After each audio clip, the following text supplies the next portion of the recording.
श्रावण सोमवार की कथा के अनुसार अमरपुर नगर में एक धनी व्यापारी रहता था। दूर दूर तक उसका व्यापार फैला हुआ था। नगर में उस व्यापारी का सभी लोग मान सम्मान करते थे। इतना सब कुछ होने पर भी वह व्यापारी अंतर्मन से बहुत दुखी था, क्योंकि उस व्यापारी का कोई पुत्र नहीं था। दिन रात उसे एक ही चिंता सताती रहती थी। उसकी मृत्यु के बाद उसके इतने बड़े व्यापार और धन संपत्ति को कौन संभालेगा। पुत्र पाने की इच्छा से वह व्यापारी प्रति सोमवार भगवान शिव की व्रत पूजा किया करता था। सायंकाल को व्यापारी शिव मंदिर में जाकर भगवान शिव के सामने घी का दीपक जलाया करता था। उस व्यापारी की भक्ति देखकर एक दिन पार्वती जी ने भगवान शिव से कहा, हे प्राणनाथ, यह व्यापारी आपका सच्चा भक्त है। कितने दिनों से यह सोमवार का व्रत और पूजा नियमित कर रहा है। भगवान, आप इस व्यापारी की मनोकामना अवश्य पूर्ण करें। भगवान शिव ने मुस्कराते हुए कहा, हे पार्वती, इस संसार में सबको उसके कर्म के अनुसार फल की प्राप्ति होती है।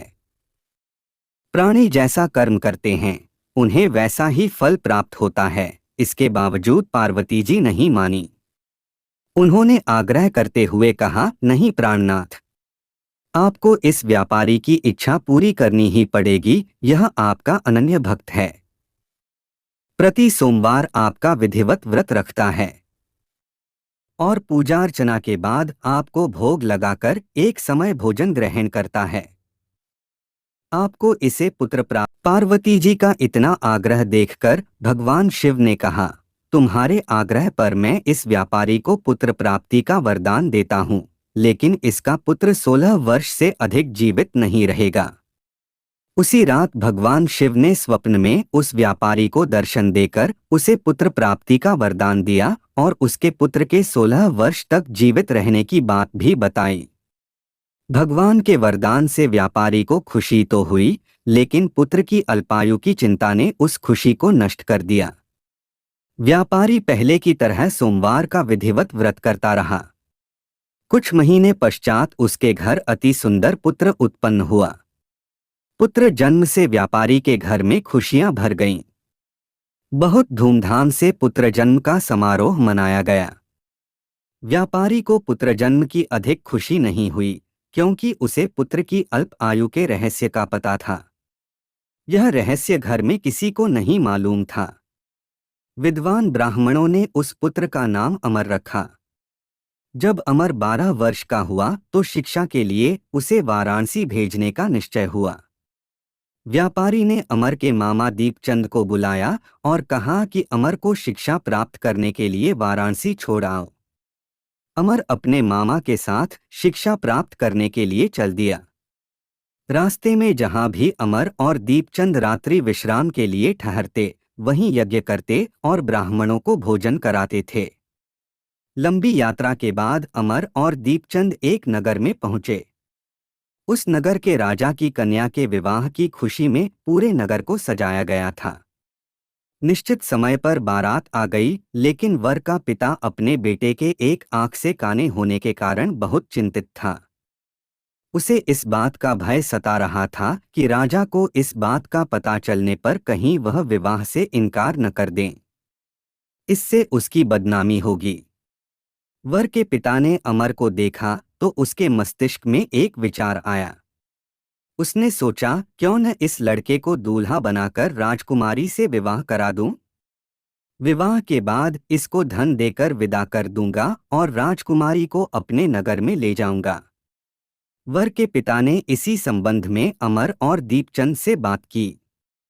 दीपचंद ने धन मिलने के लालच में वर के पिता की बात स्वीकार कर ली।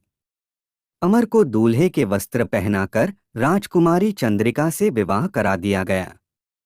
राजा ने बहुत सा धन देकर राजकुमारी को विदा किया।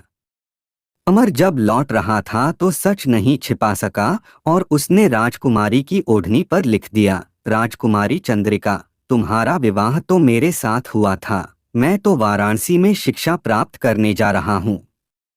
अब तुम्हें जिस नवयुवक की पत्नी बनना पड़ेगा वह कान्हा है। जब राजकुमारी ने अपनी ओढ़नी पर लिखा हुआ पढ़ा तो उसने काने लड़के के साथ जाने से इनकार कर दिया। राजा ने सब बातें जानकर राजकुमारी को महल में रख लिया। उधर अमर अपने मामा दीपचंद के साथ वाराणसी पहुंच गया। अमर ने गुरुकुल में पढ़ना शुरू कर दिया।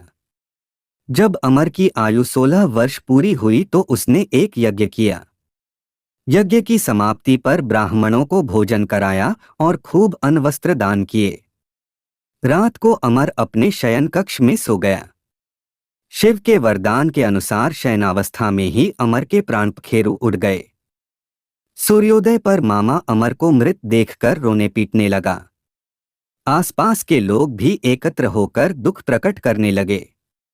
मामा के रोने विलाप करने के स्वर समीप से गुजरते हुए भगवान शिव और माता पार्वती ने भी सुने।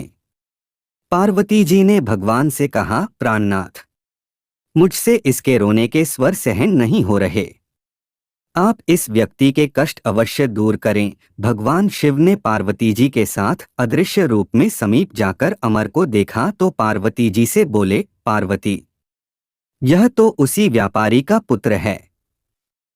मैंने इसे 16 वर्ष की आयु का वरदान दिया था। इसकी आयु तो पूरी हो गई। पार्वती जी ने फिर भगवान शिव से निवेदन किया, हे प्राणनाथ, आप इस लड़के को जीवित करें, नहीं तो इसके माता पिता पुत्र की मृत्यु के कारण रो रो कर अपने प्राणों का त्याग कर देंगे। इस लड़के का पिता तो आपका परम भक्त है। वर्षों से सोमवार का व्रत करते हुए आपको भोग लगा रहा है। पार्वती जी के आग्रह करने पर भगवान शिव ने उस लड़के को जीवित होने का वरदान दिया और कुछ ही पल में वह जीवित होकर उठ बैठा।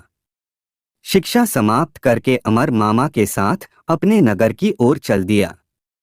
दोनों चलते हुए उसी नगर में पहुंचे जहां अमर का विवाह हुआ था। उस नगर में भी अमर ने यज्ञ का आयोजन किया। समीप से गुजरते हुए नगर के राजा ने यज्ञ का आयोजन देखा। राजा ने अमर को तुरंत पहचान लिया। यज्ञ समाप्त होने पर राजा अमर और उसके मामा को महल में ले गया और कुछ दिन उन्हें महल में रखकर बहुत सा धनवस्त्र देकर राजकुमारी के साथ विदा किया। रास्ते में सुरक्षा के लिए राजा ने बहुत से सैनिकों को भी साथ भेजा। दीपचंद ने नगर में पहुंचते ही एक दूत को घर भेजकर अपने आगमन की सूचना भेजी।